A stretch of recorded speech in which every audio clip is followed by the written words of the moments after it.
Hi friends, ఈరోజు నేను caste iron dosa pan గురించి చెప్పబోతున్నాను. జనరల్గా మనం నాన్ స్టిక్ ప్యాన్స్ని యూజ్ చేస్తుంటాం. అది అంత హెల్దీ కాదు, అది మన అందరికీ తెలుసు. అయినా దాన్నే యూజ్ చేస్తూ ఉంటాము.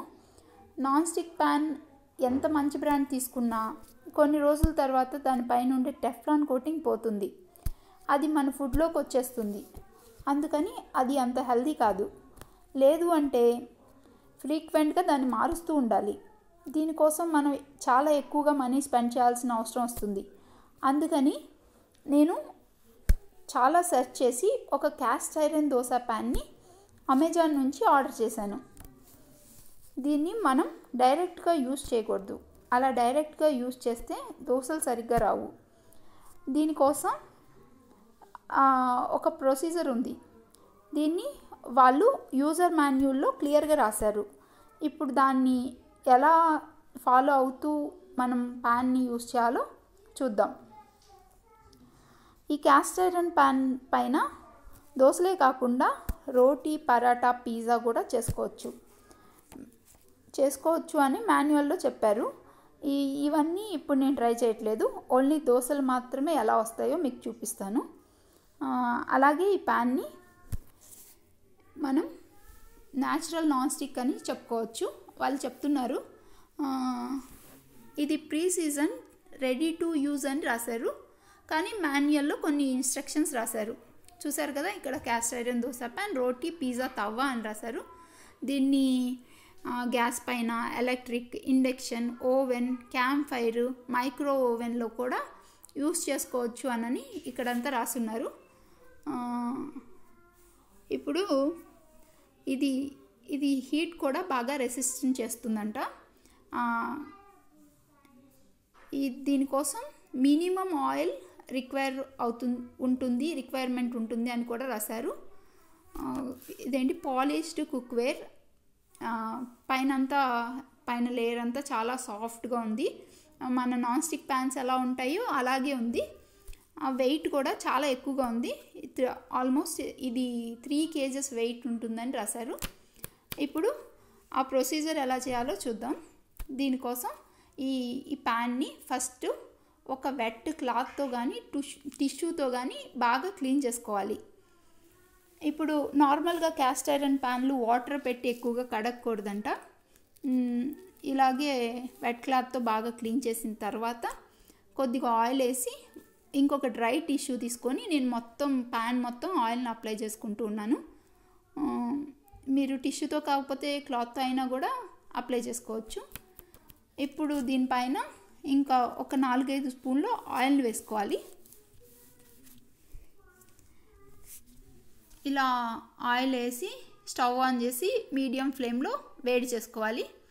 దీన్ని ఎప్పుడు మీడియం ఫ్లేమ్లోనే వేడి చేయాలి అని చెప్పేసి మాన్యువల్లో రాస్తుంది.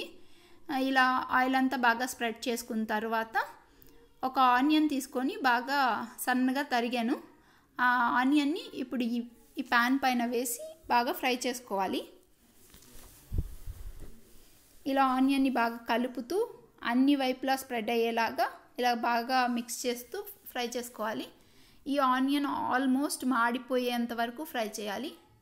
అలా మీడియం ఫ్లేమ్లో కలుపుతూ ఫ్రై చేసుకుంటూ ఉండాలి. చూసారు కదా, ఆనియన్ నల్లగా వచ్చేసింది, బాగా ఫ్రై అయిపోయింది. ఇలా చేయటం వల్ల ఈ ప్యాన్ మరింత నాన్ స్టిక్కీగా తయారవుతుందని వాళ్ళు రాసున్నారు.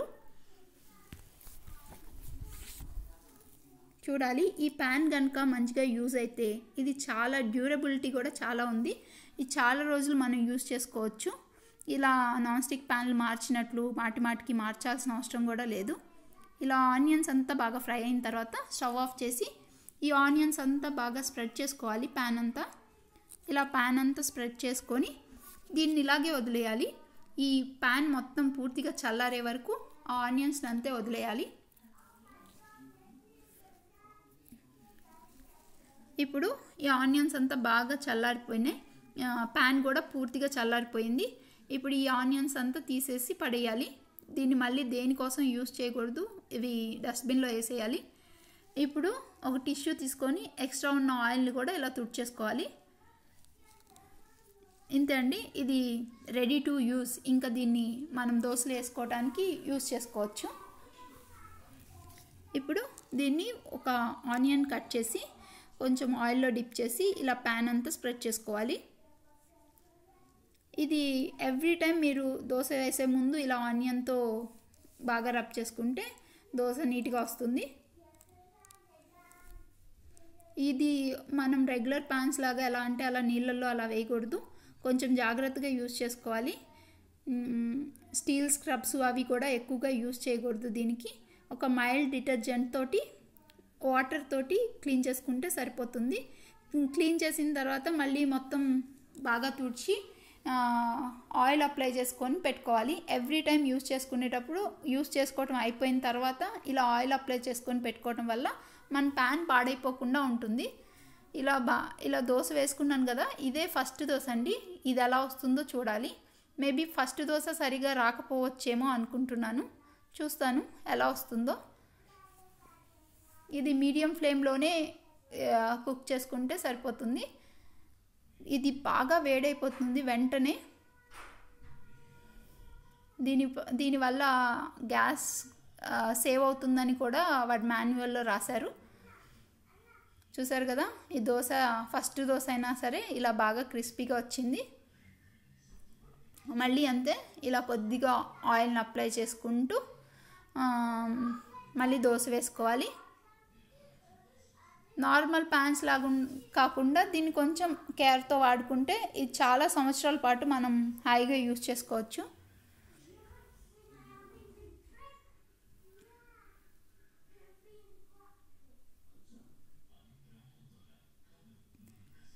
మంచిగా హీట్ అవుతుంది. దీనిలో ఉండే ఒక ఇదేంటంటే మీరు దీన్ని వాడేటప్పుడు సడన్గా దాన్ని ముట్టుకోవద్దు, అసలు ముట్టుకోవద్దు. బాగా ప్యాన్ మొత్తం చుట్టూ బాగా వేడైపోయింది. ఊరికే చేయి తగిలినా బాగా కాలుతుంది. దీనికి ఎలాంటి ప్లాస్టిక్ హోల్డింగ్స్ అలాంటివి లేవు కాబట్టి ఇది బాగా చూసారా, ఇది బాగా వేడైపోయింది. దోశ వేయడానికి నేను కొంచెం టైం పట్టేసరికి ఇది బాగా కొంచెం నల్లగా కూడా అయిపోయింది. అందుకే మీడియం ఫ్లేమ్లోనే దోశలు వేసుకోండి, లేదంటే ఇలా మాడిపోయే అవకాశం ఉంది. ఇది చేయి కాలకుండా కొద్దిగా క్లాత్తోనే పక్కకి జరపాలన్నా పట్టుకోవాలన్నా మీరు క్లాత్ యూస్ చేస్తే బెటర్. ఇది చాలా వేడిగా ఉంది.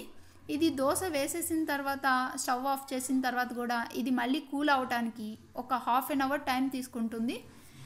అందుకే దీన్ని కొద్దిగా జాగ్రత్తగా యూస్ చేసుకోవాలి. యూస్ చేసేటప్పుడు చేతులు కాలకుండా. చూసారు కదా, మళ్ళీ నెక్స్ట్ వేసిన దోశ అసలు దీనికి గరిటె కూడా అవసరం లేకుండా ఇలా చేత్తోనే బాగా ఇది నాన్ స్టిక్కీగా ఉంది. అసలు ఇదైతే నాన్ స్టిక్ ప్యాన్ విషయానికి వస్తే ఇది నాన్ స్టిక్ ప్యాన్కి ఏమాత్రం తీసిపోదు. అంతే అండి, ఇదేమి పెయిడ్ ప్రమోషన్ కాదు. దీన్ని అందరికీ యూస్ఫుల్గా ఉంటుందని ఈ వీడియో నేను పోస్ట్ చేస్తున్నాను. మీకు కావాలంటే దీని లింక్ నేను డిస్క్రిప్షన్లో ఇస్తాను. అమెజాన్ నుంచి మీరు కూడా ఆర్డర్ చేసుకోవచ్చు. అంతే అండి, ఈ వీడియో కనుక మీకు నచ్చినట్లయితే please like, share, comment and subscribe to my channel.